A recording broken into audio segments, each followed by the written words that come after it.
TV7 Israel News is made possible thanks to your generous donations. Shalom and good evening. This is TV7 Israel News broadcast to you from Jerusalem, and in today's top stories. Prime Minister Benjamin Netanyahu pledges to repel the Islamic Republic of Iran as it proactively seeks to annihilate the nation-state of the Jewish people. The United States is doubling down on efforts to reach a comprehensive cessation of hostilities on all of Israel's battle-ridden fronts. The IDF launched a significant aerial campaign against Hezbollah's financial arm, with dozens of reported strikes. The Islamic Republic of Iran has operated for years in an attempt to fulfill the pledge of its supreme leader, Ayatollah Ali Khamenei, to annihilate the so-called Zionist enterprise, which essentially stipulates the Jewish people's right to a state in their ancestral homeland. However, during a birthday celebration for Prime Minister Benjamin Netanyahu, the Israeli leader quoted his late father, Professor Benjamin Netanyahu, who asserted that the nation of Israel will repel the danger that threatens Israel's existence. Iran voices the vow that in the near future the Zionist enterprise will be terminated and Zionists will no longer exist in the world. We must conclude of this vow that Jews of the land of Israel would be annihilated. On the other hand, the position of the Jewish people is amplified, which trusts in its great military prowess. The people of Israel shows the world how a nation must act in the face of an existential threat, to look into the eye of the threat, to carefully and soundly consider what should be done and what can be done, and to be willing to enter a campaign at the moment when the chances for success seem viable. There is a necessity and the capability of spiritual fortitude that demands significant soul-searching. The people of Israel shows the world that it does have the spiritual prowess, which also includes my unreserved conviction that our people will repel the threatening danger on its existence. And with this expression of faith, I conclude my words. And with the expression of this faith, I also conclude my words.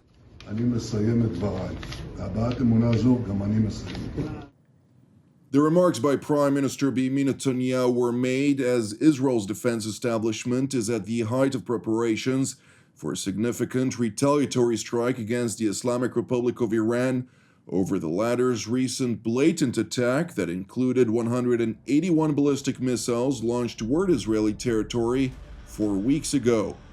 And while Jerusalem's top defense official previously asserted that this strike on Iran will take the Ayatollah regime by utter surprise, the Islamic Republic is scrambling in a desperate attempt to dissuade Israel from unleashing upon it the full capacity of its offensive capabilities.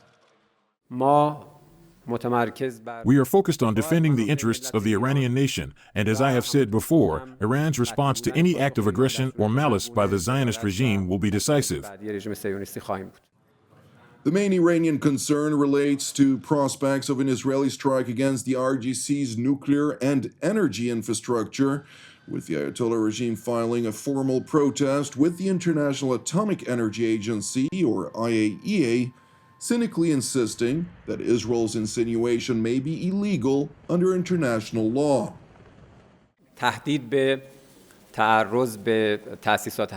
The threat of aggression against the country's nuclear facilities, according to various international documents and resolutions, including a specific resolution, Resolution number 533, is condemned and banned. We have sent our protest letter to the Secretariat and the Director General of the International Atomic Energy Agency.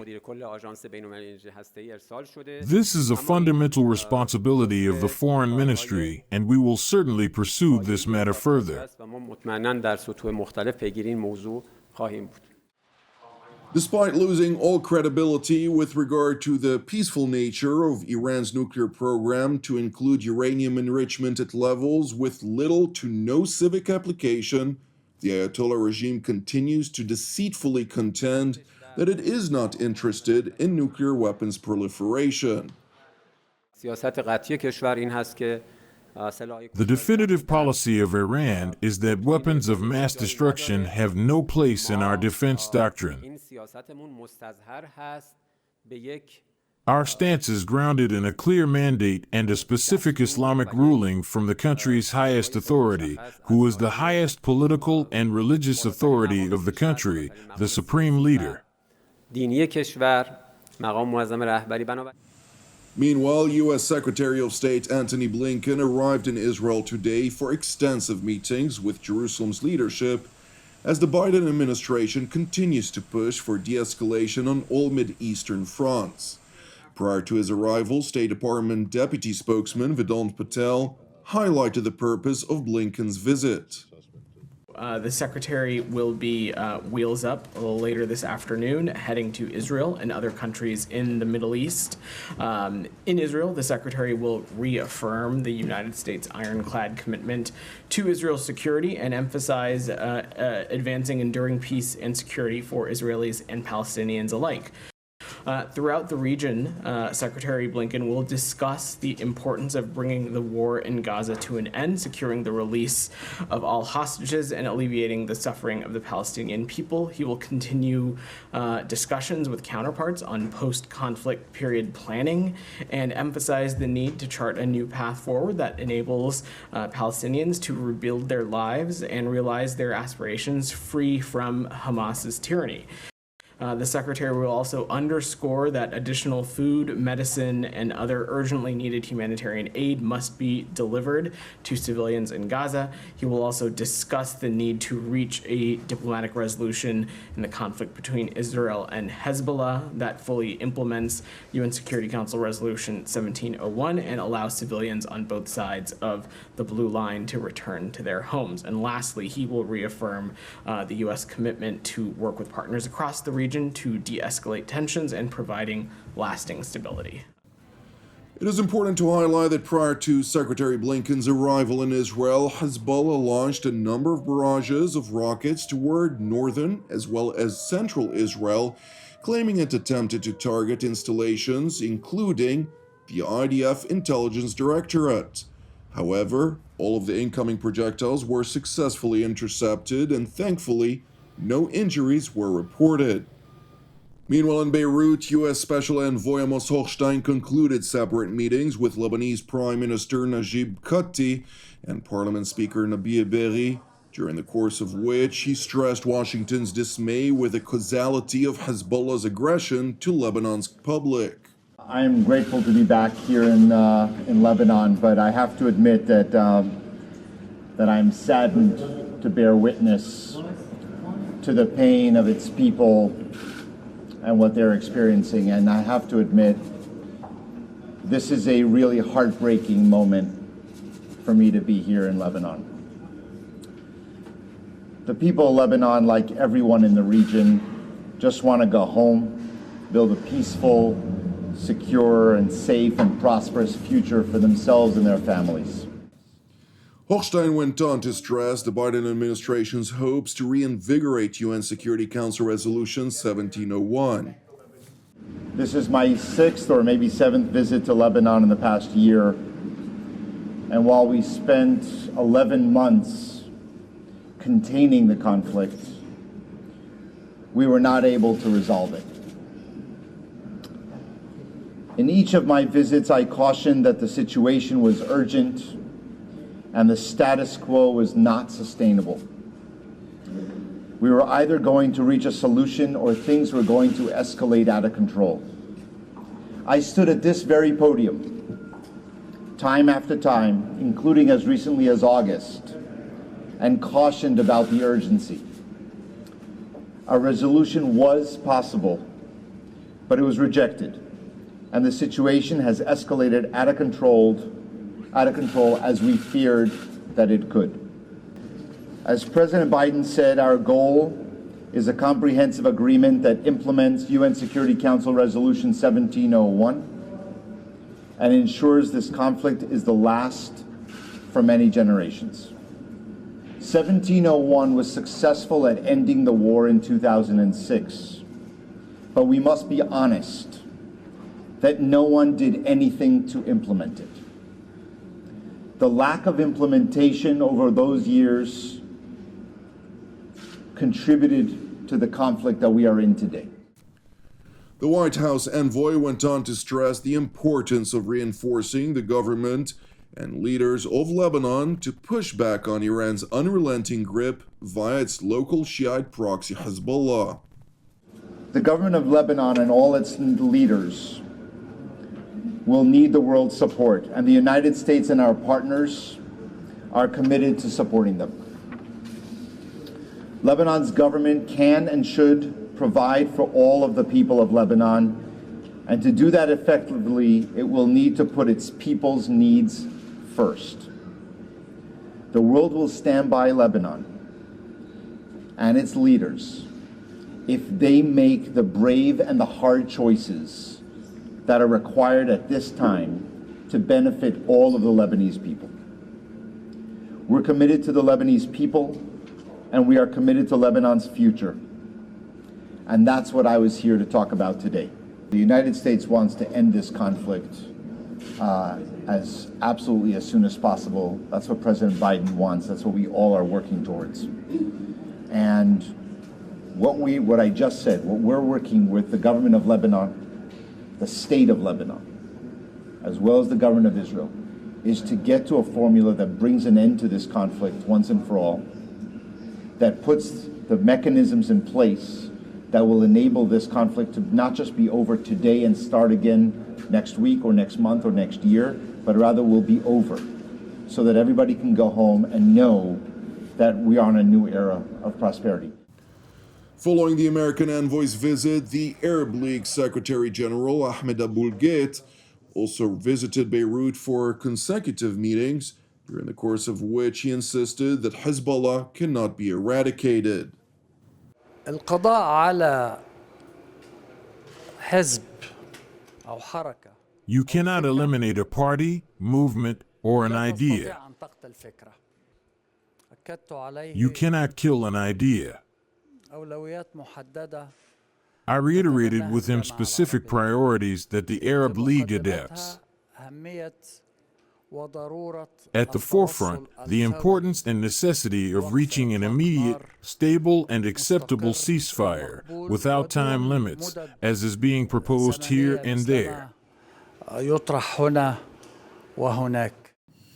IDF launched multiple aerial strikes on Hezbollah's financial arm overnight in a concentrated effort to deplete the terror group's capacity to maintain its sway over the Lebanese state.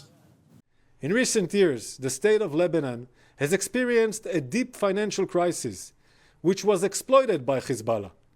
Hezbollah's main financial arm is the Al-Qard Al-Hassan Association. It provides financial services to Lebanese civilians and pays the salaries of Hezbollah's operatives. Al-Qard Al-Hassan, which violates the international law, is sanctioned by the United States and other Western countries. Hezbollah's financial network is based on two main sources of income: money from the Iranian regime and money from the Lebanese people. The IDF will not allow Hezbollah to regroup and rearm. Not only is this Iranian money used to kill Israelis, it also threatens the Lebanese economy. As Hezbollah continues to smuggle Iranian money into Lebanon in dollars, it devalues the Lebanese pound, making the economic crisis in Lebanon even worse. Last night, we called on Lebanese civilians to move out of harm's way from Hezbollah's financial facilities across Lebanon, including in the Dahia area.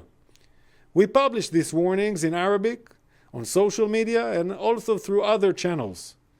The Israeli Air Force carried out a series of precise strikes on these Hezbollah financial strongholds. One of our main targets last night was an underground vault with millions of dollars in cash and gold. The money was being used to finance Hezbollah's attacks on Israel. This vault was deliberately located under a residential building. Our strikes will degrade Hezbollah's ability to finance its attacks on Israelis. Admiral Hagari went on to unveil newly declassified intelligence regarding an underground bunker which Hezbollah dug under Al-Sahel hospital in the Dahya neighborhood of Beirut, and in which the Iranian proxy stores hundreds of millions of US dollars. I'm calling on the Lebanese government, Lebanese authorities, and the international organizations. Don't allow Hezbollah to use the money for terror and to attack Israel. The Israeli Air Force is monitoring the compound, as you can see. However, we will not strike the hospital itself. I want to emphasize, we are not at war with the people of Lebanon. We are at war with Hezbollah. And we will continue to operate against Hezbollah so that the residents of northern Israel will be able to return to their homes in safety and security. Meanwhile, in southern Lebanon, IDF Chief of General Staff Lieutenant General Herzi Halevi, in a situational assessment with Northern Command Commander Major General Ori Goldin and the commanding officer of the 98th Division, Brigadier General Guy Levy, addressed Israel's efforts to confront Tehran's terror financing at all levels. We struck close to 30 targets across Lebanon, which includes a type of Hezbollah's financial system, Al-Qard al-Hassan, which receives funds from Iran, provides loans, and ultimately finances Hezbollah's terrorism. We are also striking senior command levels in Beirut, and you are dealing with the lower command levels here. This overall effort ultimately forms a complementary response, including against Iran, which ultimately funds, sends weapons, and dispatches personnel here. Be aware that we are addressing that aspect as well. Thank